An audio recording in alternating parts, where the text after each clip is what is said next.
Hello, my name's Marianne Sieghart. I'm a journalist, broadcaster, author, and I'm a visiting professor at King's College London, amongst other things. And I'm going to talk to you today about the authority gap. It's a book that I've just written, but it's a phenomenon that I think we all need to know about.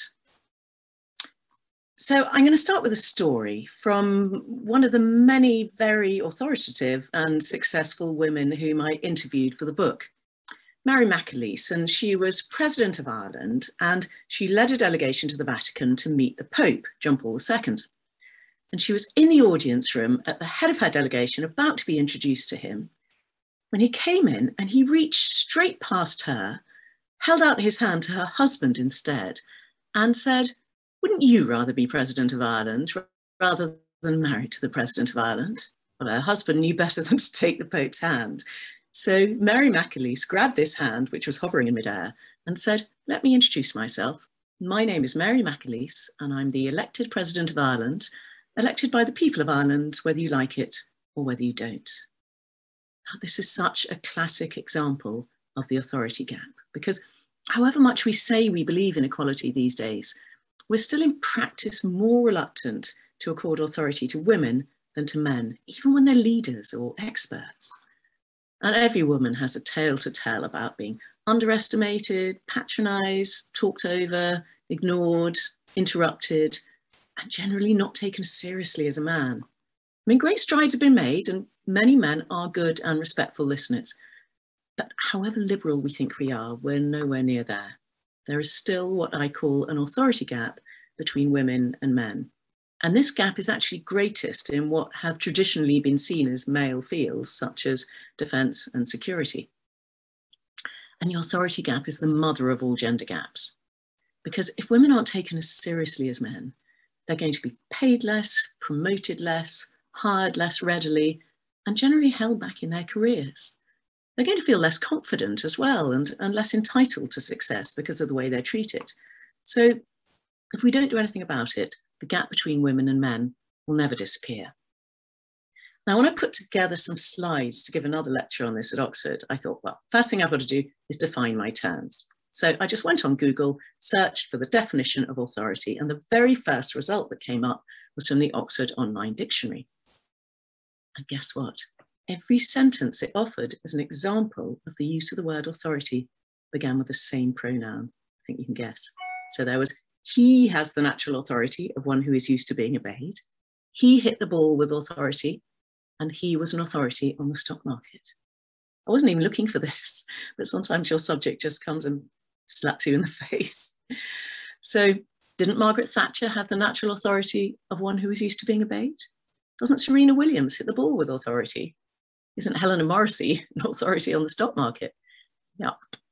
Well, the same happened when I searched in Google Images for something to illustrate a slide on expertise. In the first 20 pictures, there wasn't a single woman. Bart Simpson appeared before there was one woman in a group of men. And finally, I found a big picture of a woman, but hey, she was having something explained to her by a male expert. I'll give you another example of the authority gap from one of the many fascinating women I interviewed in the course of researching this book. Louise Richardson, she's Vice-Chancellor of the University of Oxford. Vice-Chancellor actually means in practice CEO. And the University of Oxford is, by some measures, the best in the world. So very high status and prestigious job. But she still finds her authority is challenged. So she told me the story. I'm going to read it in her words. She said, "I presided at congregation and I sit on a throne chairing a meeting with 350 people. And there are a couple of people there who had a role in it. It was their first time and I've done it a dozen times. When I was in mid-speech in front of 350 people, this guy said, 'You've got it wrong. You should be reading this,' pointing to another part of my script in front of everybody. I said, 'Thank you, but actually I've got it right.' And I proceeded. I said to him the next day, 'I'd just like you to give a little thought to one question. Would you have done that yesterday if I were a male Vice-Chancellor? Would you have interrupted a male VC speaking publicly to a room full of people in a very formal setting to correct what they were saying? Especially when this was your first time at the gathering, and as it turned out, you were wrong.' I said, 'I did that mental experiment myself last night. I would just like to ask you to do that mental experiment.'" So I'm asking you to do this too. This is the mental experiment I'd like us all to do every day. Because we might not notice that we're taking women less seriously than men. We might not notice that we interrupt them more, challenge their expertise more, and listen to them less attentively. But many of us do. And it makes women fume and it dents their confidence and it holds them back. And it's high time that we changed our behaviour, because this has a real and serious effect on women. Each individual instance of it may be small, but they roll up over time like compound interest to create, in the end, a huge gap in achievement between women and men. And it's not just men who do it either. For however progressive and intelligent, or indeed female we are, scientific studies show that we all harbour unconscious biases, even against our own gender. Now, we may not be aware of them, of course, they're called unconscious for a reason, but they spill out into our behaviour. And unless we notice and correct for them, we all just continue to assume that a man knows what he's talking about until he proves otherwise, while for a woman, it's all too often the other way around. So the authority gap will remain as wide as ever. Now, to see this more clearly, I think it often helps to flip things round. So if you're a man watching this, just try this. Imagine living in a world in which you are routinely patronised by women.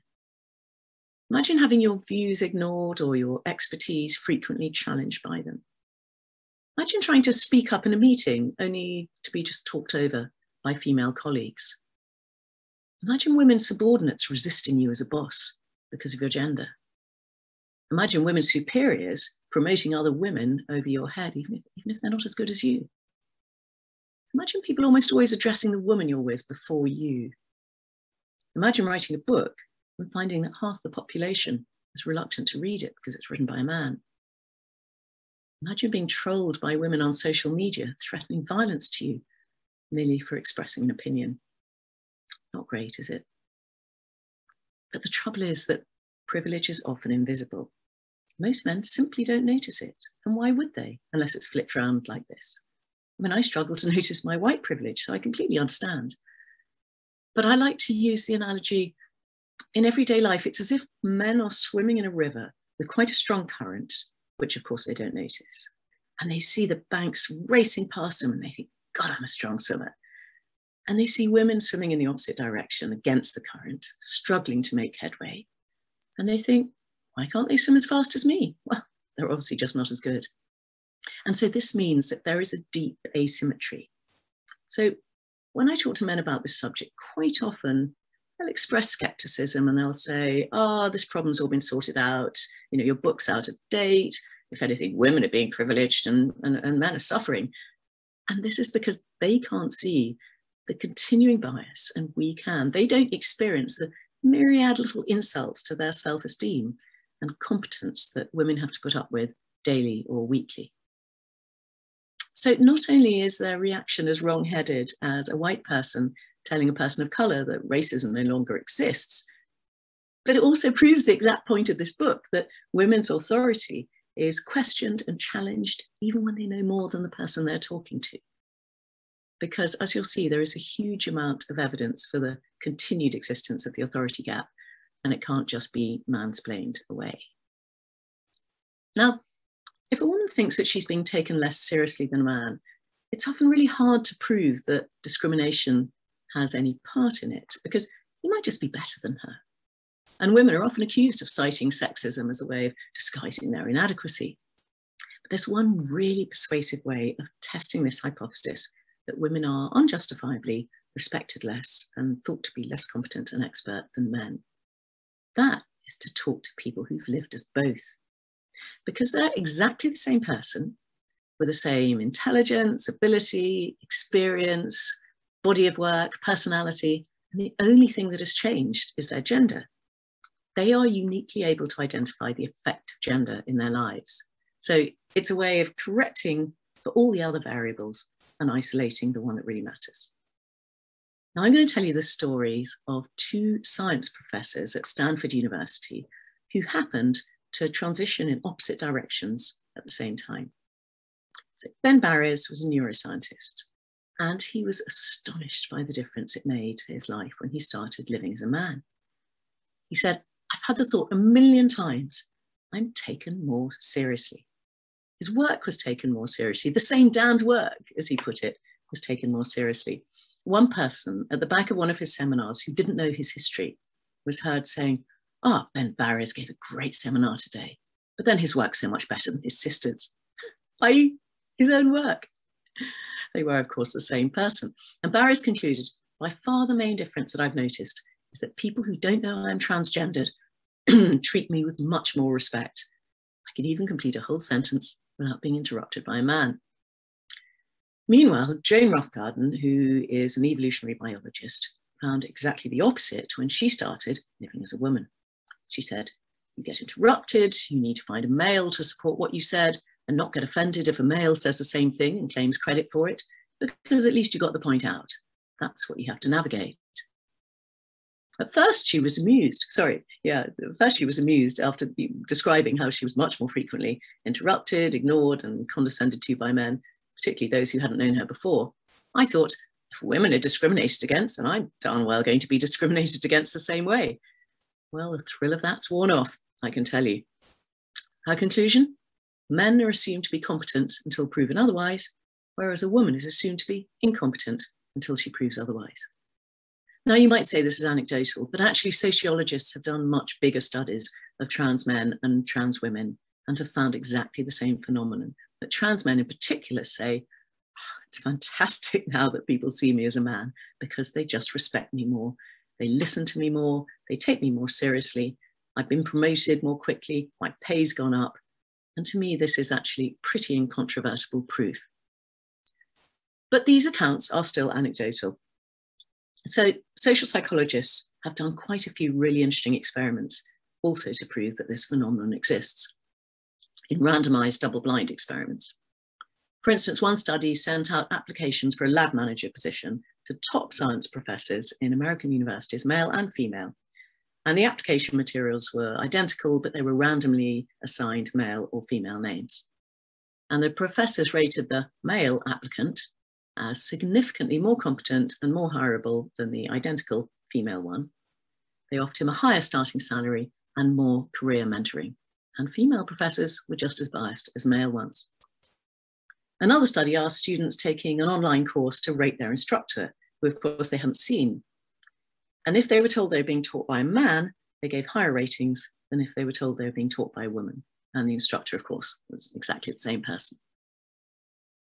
Now, there's no justification for this inbuilt assumption that women are less competent than men, because, of course, girls and women outperform boys and men at all academic levels, from nursery to PhDs. But still, women are hired less often, promoted more slowly, and paid less than men, even when they perform just as well. For every 100 men promoted to manager, which is a position of authority, only 85 women are promoted. And this gap's even larger for women of colour. Yet studies show that women actually make better leaders than men. People who work for them tend to rate them more highly.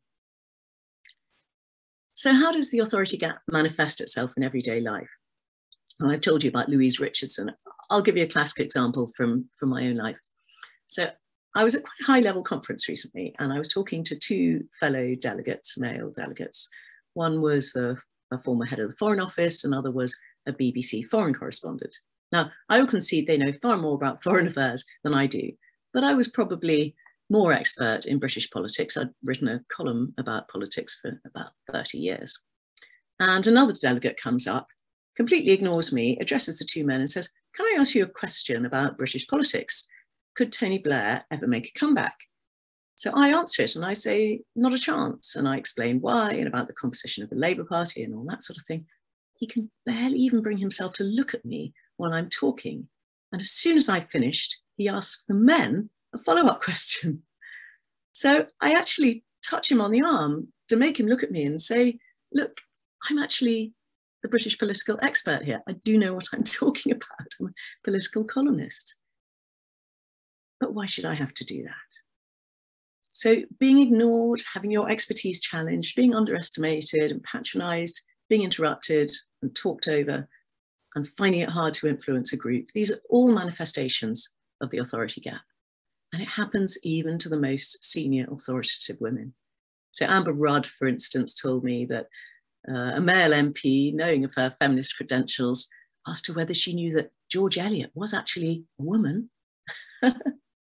Michelle Bachelet, who was president of Chile, she told me she could never conclude a meeting by saying, right, we're going to do A, B, and C, without a male subordinate taking the floor afterwards to give the impression that he was taking the decisions.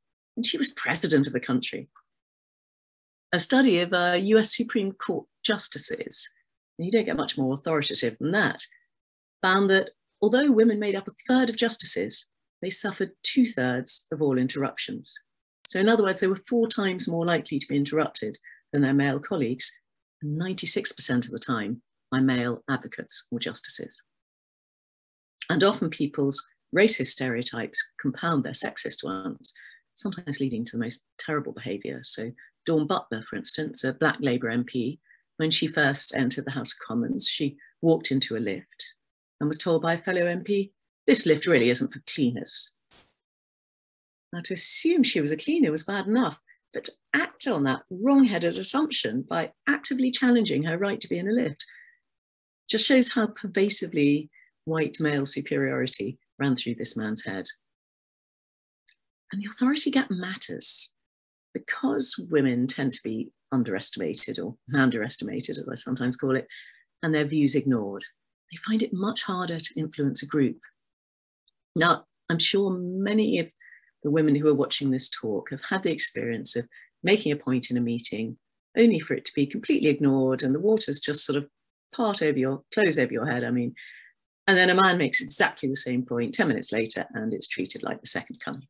And often we think, we blame ourselves and think, oh, maybe I wasn't articulate enough, maybe I wasn't confident enough. Actually, this is a systemic problem. The problem isn't with you, it's with the other people in the room. So in one study, researchers put a mixed-sex group of undergraduates into groups, supposedly to make a recommendation about a child custody case. And they deliberately chose this because it's a sort of thing that women might be expert in. It wasn't quantum mechanics or something stereotypically male like that. And they gave the members of the group all sorts of information about the family involved, but they gave one individual member a piece of information that the others didn't have. When that information was introduced by a male member, it was 6 times more likely to be used in the group's deliberations than when it was introduced by a woman. 6 times more likely. So that's how much harder women find it to influence a group. Now, why does this happen? Is it perhaps because men just tend to be more confident in their opinions than women? Shouldn't women just lean in more and be more assertive if they want to be taken seriously? Well, if only it were that simple. It's certainly true that boys and men tend to be more confident than girls and women, which isn't surprising, really, given all the knocks to our confidence that women get through all these manifestations of the authority gap. If people just aren't listening to you or interrupting you or ignoring you or patronizing you, of course you're going to feel less confident than a man to whom all those things don't happen. But it's also because of the way we're brought up. So one of the most depressing pieces of research I uncovered in researching this book was that if you ask British parents to estimate their children's IQ, they will estimate their sons on average to be 115, which in itself is hilarious because the average ought to come out at 100, right? So their sons at 115 and their daughters at only 107, which is a huge statistical gap. And why would this be? Because girls actually develop faster than boys, they have a bigger vocabulary, they do better at school, but they still think their sons are cleverer than their daughters. And of course, the boys and the girls subliminally absorb this. And so no wonder perhaps that adult men on average will estimate their own IQ to be 110, while adult women estimate their IQ to be on average only 105, even though statistically we know that men's and women's IQs are identical, except at the very extreme ends of the bell curve. So not only do we bring up our boys to think they're cleverer than girls, even though they're not, we also encourage them to behave quite differently. So girls are taught to be modest, self-deprecating, and quiet, much more than boys are. And if you watch little boys play and talk together, a lot of it consists of sort of boastful competitiveness. My dad's got a bigger car than yours, or I can kick the ball further than you. Whereas girls are more likely to do themselves down. They'll say, oh, I'm hopeless at maths, or I hate my hair, or my bum's too big. And this is the way in which they bond with other girls. Because if girls start boasting, other girls will really hate it. So they learn not to be self-promoting and to be self-deprecating instead. And this continues into adulthood. So as Eric Byrne, who wrote Games People Play, puts it, men play the mine's bigger than yours game, and women play the mine's smaller than yours. But if a woman does start to play the mine's bigger than yours game, in other words, if she leans in and starts acting like the men around her, we really don't like it. And the research shows that we punish women who promote themselves while happily accepting men who do. And if a woman appears as confident and assertive as a man, it makes us feel uncomfortable, and we're quite likely to start calling her abrasive or strident or overbearing or aggressive or bossy or even bitchy or ball-breaking. And these are words that are never used of men. So why do women get punished for displaying exactly the same behavior as men? It's all because of the old-fashioned sneaky little stereotypes that have lodged themselves somewhere in the bases of our brains and create this unconscious bias. Because, as social psychologists put it, women are expected to show communality, which means kindness and gentleness and concern for others, and they're supposed to be unselfish, unassuming, unthreatening. Whereas men are expected to show what they call agency, which means being assertive and dominant and confident and showing leadership skills. And these stereotypes are not just descriptive, but prescriptive too, for women in particular. And so if women do start to show agency, which you have to do in order to get on in your career and to be taken seriously and to become a leader, like men are supposed to do, it makes us feel uncomfortable. And as a result, we tend to dislike them. And that gets in the way of our hiring them or promoting them, or even letting their views influence us, particularly if it's a man who's doing the hiring or promoting or the listening. So women are often blamed for not being assertive enough. And, they're told, well, if only you did lean in more, you'd be fine. And at the extreme, in fact, we even hear people claim the gender pay gap is all women's fault. If only they asked for more money, they'd earn as much as men. But actually, researchers have found that women do ask for a pay rise just as often as men, and they're just not given it. And in fact, women who negotiate are taking a big risk because they're twice as likely not to be hired as men who negotiate. And hirers are more than 5 times as likely to say they don't want to work with a woman who negotiates than with a man who does. And this bias actually comes entirely from men. So male hirers don't dislike men who negotiate, but they do dislike women who do. Whereas female hirers treat both genders the same. So there's a real double bind for women. If a woman isn't confident or assertive enough, she'll never get anywhere. People won't take her seriously. But if a woman is confident and assertive, many of us will resist her and dislike her. So there is such a narrow path for a woman between seeming underconfident and therefore disrespected, or overconfident as we see it and therefore disliked. And navigating that path is a real burden that men don't have to bear. Now, perhaps because men tend to be more confident and sometimes more entitled, they also talk much more than women, particularly in public settings. So if you wire up women and men for a day, you find on average they speak roughly the same number of words. But at work or in education or in the voluntary sector, town hall meetings, that sort of thing, men will talk disproportionately, much more than women. And this too tends to increase their authority compared with the women in the room. Now, some men indulge in what I call conversational manspreading, just taking up too much of the conversational time, generally at the expense of the woman they're talking to. They may not notice they're doing it, but I bet the women watching their talk, watching this, have had it happen to them all too often. There was one story I heard about a female vice-chancellor of a university who went to dinner in an Oxford college, and she was sat next to the head of the college. And he talked about himself continually for the whole of the starter, the whole of the main course, didn't ask her a single question. And at the end of the main course, he said, well, that's enough about me, and turned to the woman on his other side. Now, my favorite study about this, because it makes me laugh, involved showing men and women 3 paintings by Dürer. And then they were given a tape recorder and asked to talk about these paintings for as long as they liked.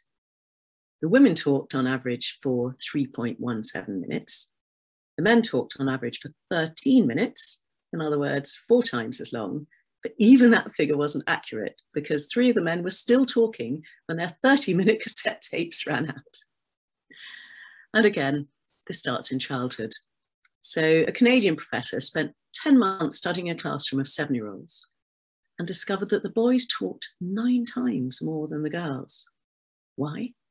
Because boys were rewarded by teachers for talking, whereas the girls were praised for being quiet and well-behaved. So the girls are effectively being silenced, and the boys are learning that they have an entitlement to take up more conversational space than girls. And this continues into adulthood. So women are much more likely than men only to speak up if they're absolutely sure of their ground. And they have good reason to do so. So there was a classic example of this dynamic in a biotech company. The female research scientists hardly spoke up in meetings at all. But when the researchers talked to them afterwards, they discovered they had loads of interesting things to say. But what their bosses had failed to notice was that when the women did speak in meetings, either their ideas were ignored or they were shot down if they contained even the slightest flaw. Whereas when men's ideas were flawed, the best elements were sort of rescued from them. And so women therefore felt they had to be absolutely sure of their ideas before they'd dare to share them. Now, I talked to Major General Sharon Naismith about all this. As you probably know, she's the most senior woman in the British Army. And she told me, there are occasions when I've been to a meeting and people I work with who are junior to me have said afterwards they've been surprised about how people have spoken to me or talked over me or haven't listened to me. And she's very senior after all. And I didn't recognize it in the meeting. I need people to point it out to me sometimes because I've become normalized to that behavior. And this often happens I think, in very male settings. You just have to keep your head down and fight and sort of not notice and insulate yourself from it, because otherwise it would just become too exhausting. And the head of the entire armed forces, Chief of the Defence Staff, Sir Nick Carter, admitted to me that this is a problem. He said, you get a male-dominated environment where women aren't necessarily made to feel that they can contribute. So you'll see a committee meeting, which is inevitably going to be 90% male, 80% if you're lucky. And the extent to which a woman is given her opportunity to contribute in the same way that the men are needs working at. And not all men are naturally inclined to do that. He actually has reverse mentors who are female in the MOD who will actually pull him up afterwards if he's talked over a woman at a meeting. And it's made him much more aware, much more sensitive to these dynamics. And it's interesting that Major General Naismith says she's become normalized to this behavior. She told me, if you'd asked me about this 10 years ago, I probably would have denied that there'd ever been a difference in how seriously I was taken. And I'd say that was largely because I'd developed a bit of an immune system, and my strategy for just getting on was not seeing the barriers. It became so normalized to me that I didn't react when I was being treated or viewed in a different way. I've got to a level of personal and professional maturity where I think I can now see it more than I did. And regretfully, I probably should have seen that earlier. And that means that she will now stand up for other women more, I think, than she did earlier in her career. Now, women also suspect that even if they do take up only proportionate conversational space, people will feel that they've talked more. And in fact, you often hear a woman say, oh God, did I talk too much? Which you don't often hear a man say. And the reason is they're right, because if a woman talks for as much as 30% of the time, listeners will think she's dominated the conversation. We have these very skewed perceptions. So a study did a scripted conversation in which actors talked for exactly the same length of time, 2 people in a conversation. When it was 2 men talking together or 2 women talking together, the people listening calculated it exactly right. But when the very same dialogue was acted out by a man and a woman, both male and female listeners thought that the woman had talked more than the man, even though she hadn't. And the trouble is, again, women get punished for talking too much, as we see it. So a study at Yale asked men and women to rate a fictitious CEO, and they were told that this CEO talked more than other people, which CEOs quite often do. When the CEO was given the name Jennifer, both men and women rated her as less competent, much less competent actually, and less suited to leadership than when they were told that the talkative CEO was called John. When Jennifer was described as talking less than others, he thought she was much more competent and suited to leadership. So I think women understand this, that they will be penalised for talking, as other people see it, too much. They become very good at reading a room, watching if people's eyes are starting to glaze over or if they're starting to look a bit impatient in a way that I don't think men really bother to do. And so we have to learn to talk just enough to be taken seriously, but not so much that other people will disapprove. So again, we need the agility of an Olympic gymnast on a balance beam to get this sort of thing right, while men can just saunter along the floor.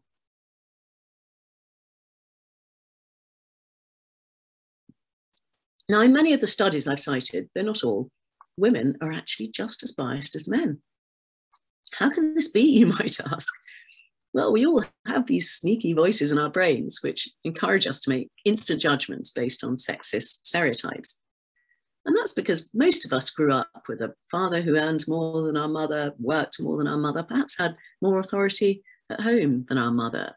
And all of us have grown up in a world in which men still mainly call the shots and are in charge. So this association of male with authority is just hardwired into what you might call our reptilian brains, the brains that make judgments without thinking, without properly thinking. And it comes out in the form of unconscious, or some people call it implicit bias. I once made a BBC Radio 4 programme about implicit bias, and I asked listeners to imagine a hijacker bursting into the cockpit of a plane and attacking the pilot. And then I asked them whether, in their imagination, the pilot was male or female, probably a white man, I guessed. Margaret Oakes tweeted afterwards, "Driving home in uniform, this programme asked me to imagine a pilot. Yes, I pictured a white male, in spite of being a female pilot." So that just shows how pervasive it is.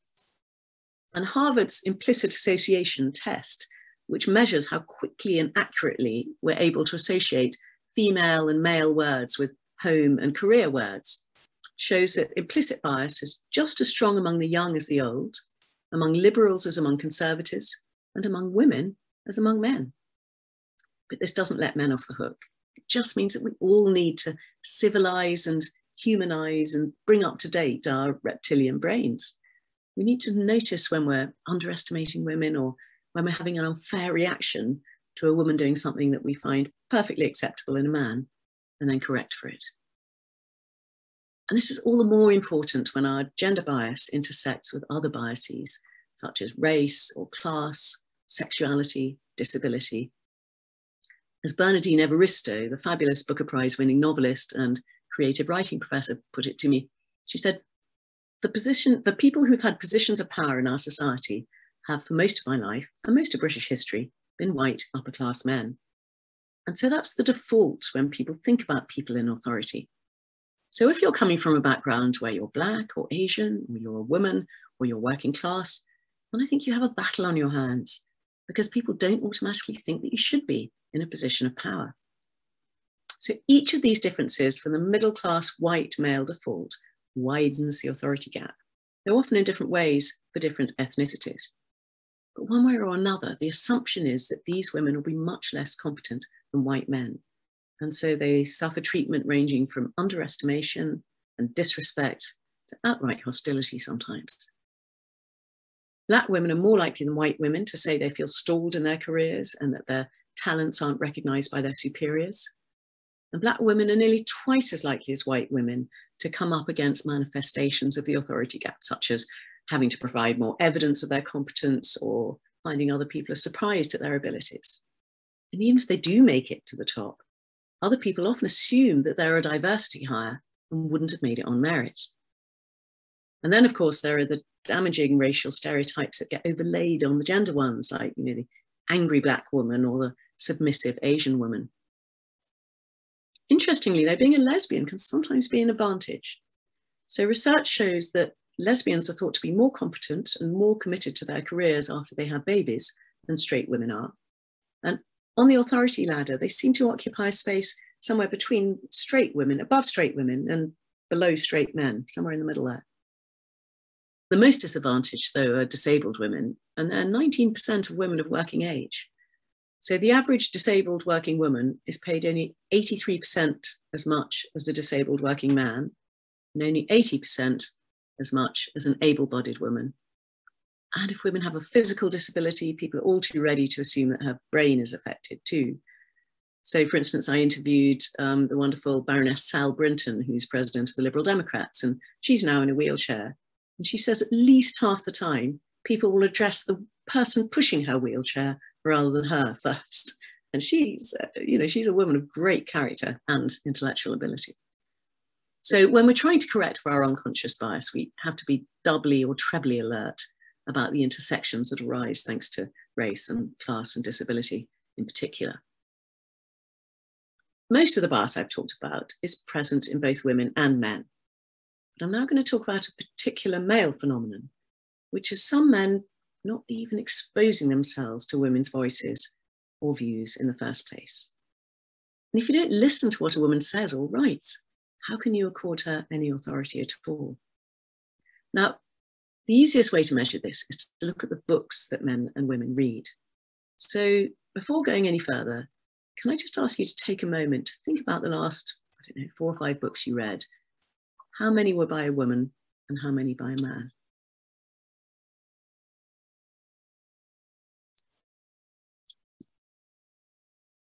If you're a man and your tally is roughly 50-50, congratulations, I salute you, you are very unusual. Because on average, men read 4 books by a man for every 1 book by a woman, whereas women read the genders pretty much equally. Lisa Jardine and Annie Watkins of Queen Mary University interviewed 100 academics, critics, and writers about their reading habits, fiction reading in this case, and they found exactly these statistics. And when asked which novel by a woman they had read most recently, a majority of men found it hard to recall, couldn't answer. And these were academics, writers, and critics. They were in the literary world in the first place. And when they were asked to name the most important novel recently written by a woman in the last 2 years, many men admitted defeat and confessed they had no idea.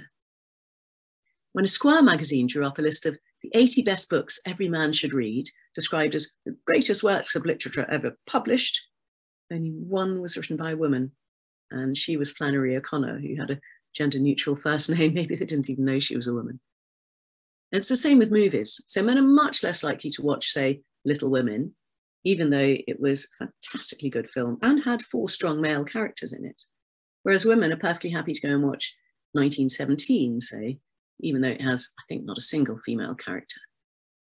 And we see this on Twitter too.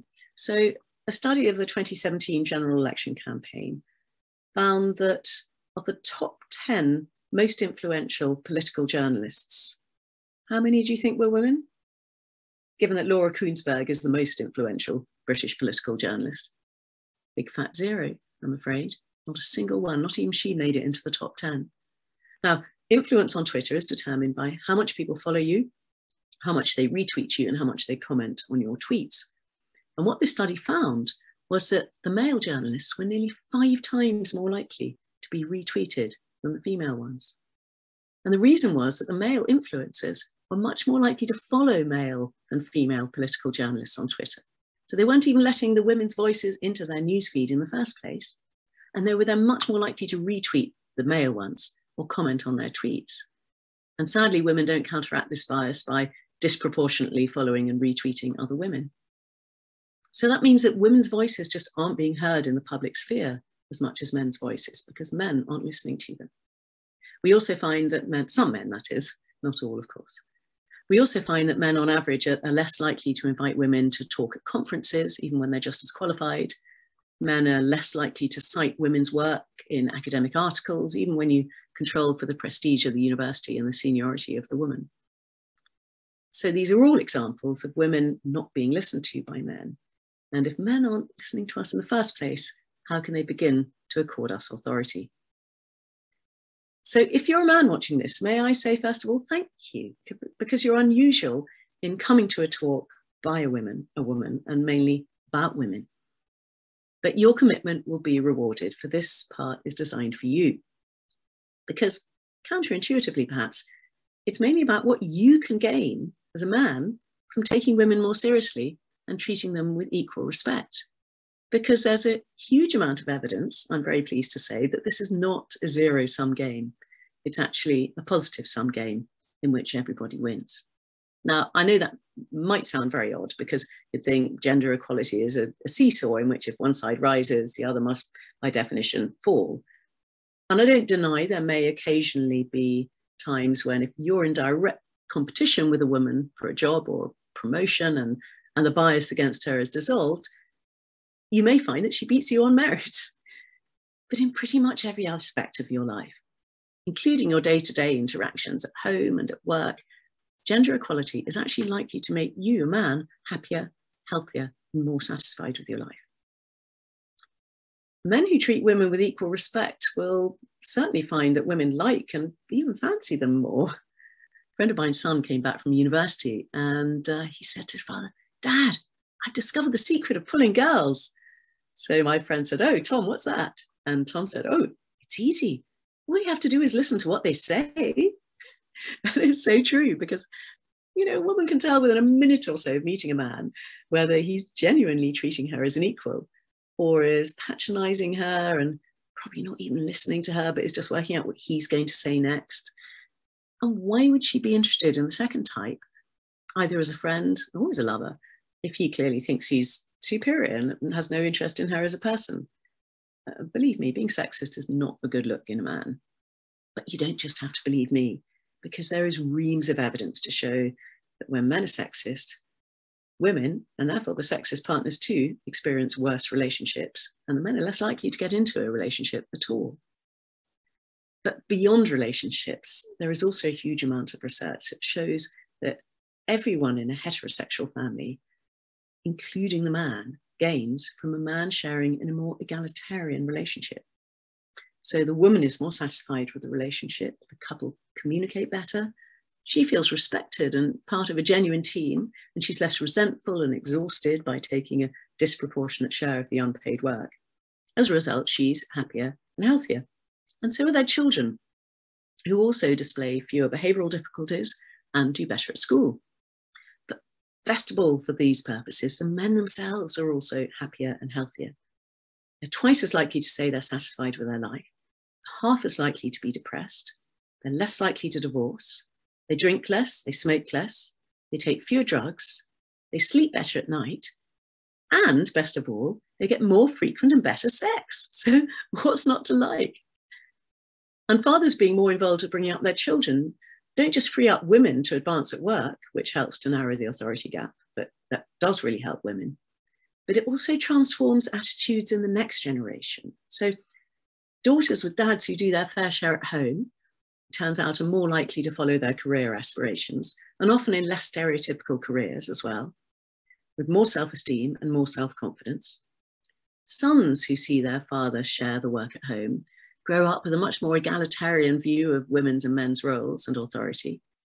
And when they become teenagers, they're half as likely to be violent as their friends who have more rigid views about masculinity and gender. So if men are happier at home in these more gender equal households, how about at work? Well, my observations about sexist men hold just as true in the workplace. So if you treat your female colleagues with equal respect and value their competence as highly as that of men, it's like giving them a happy pill. They'll like you more, they'll work harder for you, and they'll be less likely to leave their jobs. And if you're lucky enough to have a female boss, you'll probably find her a better manager, because people who work for women tend to be more engaged and loyal and rate their manager more highly. So now I hope I persuaded you that it's in your interest. Let's look at what we can actually do as individuals to narrow the authority gap. Now, I counted the other day and I've got 140 solutions at the back of the book, because each individual instance of it is a small one, and it's an accumulation of small instances that create this wide gap. So it has to be an accumulation of small solutions. So I can only give you a little taster menu today, but I'm sure there'll be more time in the Q&A for me to talk about others. So the most important thing is to accept that however liberal and intelligent and even female we are, we all suffer from unconscious bias. And there's nothing we can do about this. We can't stop it. We can't put a lid on it. We don't need to feel ashamed of it. But what we have to do is recognize it when it manifests itself, and recognize that it's based on incorrect assumptions and outdated stereotypes. So we can notice, for instance, if when we're walking up to a man and a woman standing together, we automatically address the man first. We can notice if we interrupt women more than men, or if we challenge their authority more than men. Stop doing it. We shouldn't assume that a woman will know less about a stereotypically male subject than a man. Just because more men than women follow sport doesn't mean that the woman in front of you isn't a great expert on sport. If we're a man, we can try to internalize the notion that there's nothing humiliating about accepting a woman's expertise or authority and allowing her views to influence ours. And if we're a man, we can actively seek out books and TV programs and films made or about women. We may be surprised by how much we enjoy them. In fact, on Goodreads, the website on which people review books, men actually review books by women with a slightly higher rating than books by men. So you might even enjoy it, who knows. We can look at who we follow and engage with on social media and try and correct the balance if it's many more men than women. This is a really important one. We can stop mistaking confidence for competence. They're not the same thing. And we shouldn't assume that the man with the loudest voice in the room actually knows what he's talking about. And we shouldn't automatically believe a woman when she's being self-deprecating because she's been brought up and trained to be that way. And we must also understand that we make it harder for women to be the right amount of confident. So we shouldn't judge them for being underconfident or overconfident because the balance is so hard to strike. Very important, this, I think, is for men to call out other men when they say something sexist and tell them it's just as unacceptable as being racist. And you may find that you have more allies than you fear when you do this, because research shows that men actually overestimate the sexism of other men. We can be careful of the adjectives that come to mind when we see a woman in authority. Are we thinking of her as abrasive or strident or bossy or unlikable? And if we are, we should ask ourselves, is that perhaps telling us more about me than about her? Probably is. If we're a man in a straight relationship, we can give equal weight to our partner's career, if that's what she wants. Always treat what she says with respect. And we can take equal responsibility for the unpaid work at home and not see that as helping her.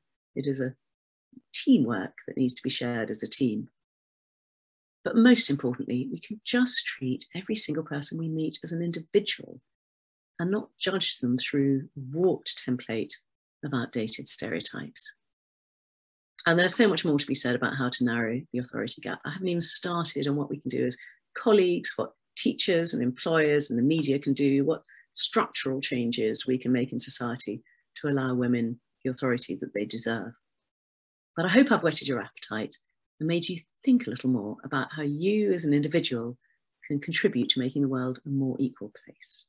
We'll all be happier, healthier, and more satisfied with our lives, men as well as women, if you do. So thank you for listening, and it's time now, I think, for questions.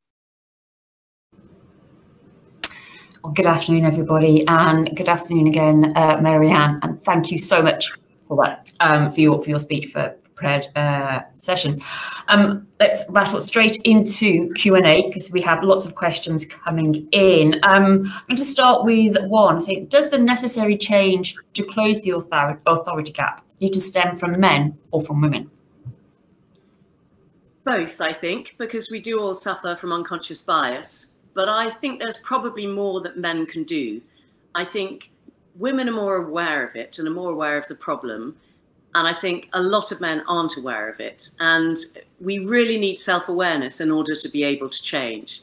So what I'm saying is, let's start a conversation about this. Let's start noticing when we're treating women this way, because it's only then that we can actually do something about it. So I think I'm probably appealing slightly more to men. Actually, we all need to think about it.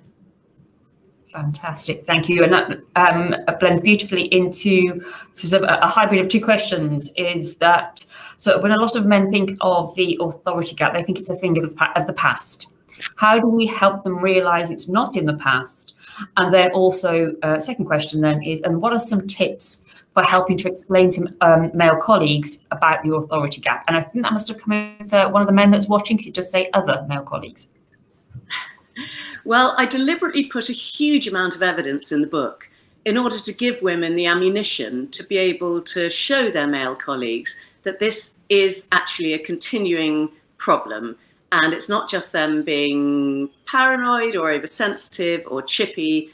It is actually a provable phenomenon. And so, you know, I'd very much like men to read the book, actually, in order to understand that this is a continuing problem and it's something that really needs to be solved and to be addressed.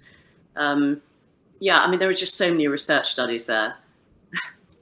So the main tip for male colleagues is read the book. Well, yeah, sorry, it's not that I want to sell books, just borrow someone else's copy, but I do really want to It's interesting. Do you think that diversity and inclusion policies actually help change behaviour, or are they providing a manner in which to perpetuate bad behaviours, processes and procedures? Well, sadly, unconscious bias training is not all that effective. It can be effective in raising awareness of the problem, which is something, but it doesn't change behaviour any more than being told about the effects of fat and sugar on your diet will make you thin. You've actually got to take more exercise and eat less sugar and fat in order to lose weight. And there's some evidence to suggest that mandatory unconscious bias training can actually be harmful because it makes people feel mutinous and they go into the training in the first place with a pretty bad attitude. So I think more important is to use really strict criteria for hiring and promotion. Make sure that you are hiring and promoting people absolutely on their skills and their achievement and not on how confident or self-promoting they are. So that can really help. Really measuring what you're doing. So see how well or badly women and men are progressing in your organization, and then try and investigate why, which is probably the case, men are being promoted faster and paid more. So it's these slightly more mechanistic things, actually, that probably make the biggest difference. Thank you. Keeping on the policies line, do you think that some of the equality, diversity and inclusion policies focus on visible aspects of discrimination, whereas the real issue is in the lack of ways of thinking? Yes, I think that's part of the problem, because unless someone's actually going to sit with a clicker and time how much longer men speak at meetings or how often women get interrupted, you're not going to be addressing the sort of behaviour that I expose in the authority gap. And I think that comes much more down to individuals, to people chairing meetings. You know, if they notice that a woman is being much quieter than a man, draw her into the conversation. If they notice that a woman's point is ignored and when it's repeated by a man, he gains credit for it, say, oh, I'm so glad you agree with what Rachel said earlier. You know, or if Rachel gets interrupted, say, actually, hang on a minute, I'd really like to hear what Rachel was trying to say there. So I think the onus is on each of us individually, men as well as women, to have a look out for this sort of behaviour and call it out when it happens. What would be, so say that situation happened, it has happened to me, as it probably has done nearly every woman that is watching. What should then the response be from us? If somebody's just saying, glad you agree with Rachel, I think we should build on this. Should I then turn around and say, thank you, or should I acknowledge the fact that I've acknowledged it was me that made the comment, or are we getting into almost an overly thankful, appreciative of that moment? How should I address that situation when next time it happens to me? I think you should just smile and maybe afterwards say thank you to the person who stood up for you. But it does really, women are really helped by having allies at meetings. So men often have allies, and you notice even from school age onwards, you know, dominant boys will have sort of sidekicks who laugh at their jokes and, you know, stand up for them in social occasions. And this doesn't happen nearly as much to women. And so we need allies. Female allies are great, but ideally male allies too, because other men are going to be more influenced, sadly, by approbation from a man than approbation from a woman. I mean, that's part of the problem of the book that I'm trying to address. But nonetheless, I think if women have male allies, it helps them enormously, particularly really active allies, you know, sponsors and mentors who are men can really help women's progress. And I'm guessing in those situations, it is better for those male allies to be consistent in their approach. They can't sort of take that approach within the workplace and then be different at home or speak to their children or grandchildren differently. We're talking about a fundamental shift in approach. It is the right way to do things, but it becomes a natural behavior, aren't we? Actually, yeah, absolutely. And, you know, a lot of men are like that. And I mean, I would say roughly, this is not scientific at all, this is purely anecdotal based on my own experience. About a third of men are fantastic when it comes to the authority gap and treat women with absolutely equal respect at home and at work. About a third of men are dinosaurs and it's not just unconscious, it's probably conscious bias, and they genuinely believe they're superior to us. But there is this roughly third in the middle whom I think would gain most from reading this book, or at least following these sorts of tips, who probably aren't even aware of the way their behavior affects women, probably not even aware that they're doing it in the first place, that they're, say, reading more books by men than by women, or they're just listening more attentively to the men around the table than the women, or that they're just taking up more conversational space. And it's only once they start to notice it that they can change their behavior. But I think a lot of men would genuinely like to, and they're not actually being malign, they're not being deliberately sexist, but they just don't realize that what they're doing has that effect. So interesting. If I say interesting, all these questions have been fantastic. Do you think there is a need for or advantages of providing men's networks as well as women's? Not sure men really need them to the extent that women do. I mean, men already have them. I was being interviewed by a Norwegian journalist this morning who works for the equivalent of the FT, and she said she'd been at a conference where women were being told, they were lamenting the lack of female CEOs. And they were saying what women need to do is, and there was this whole list of how women need to promote themselves more, and they need to aim higher, and they need to plan from the age of their 20s that they want to be a CEO, and they have to promote themselves, all this sort of thing. And she then turned to a very successful male CEO and said, so tell us about your journey. How did you end up where you are? And he said, well, I don't know, really. I didn't do anything in particular. I just got promoted. And women naively think, I'll just get promoted. But sadly, it's not that simple, is it? No. So I think we have time for one more quick question. What are your thoughts on the role of sponsors for advancement of women's careers in an organisation? Is it enforcing the biases that women aren't confident or competent enough to do on their own?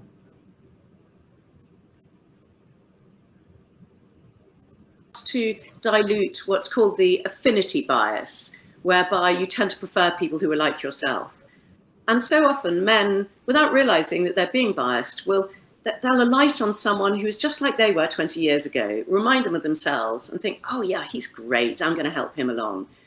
And if they could actually just sort of sever that cord, as it were, between themselves and their younger self, and do the same thing for a younger woman, that would be immensely helpful to women, particularly since it tends to be men who are more pervasive higher up an organisation.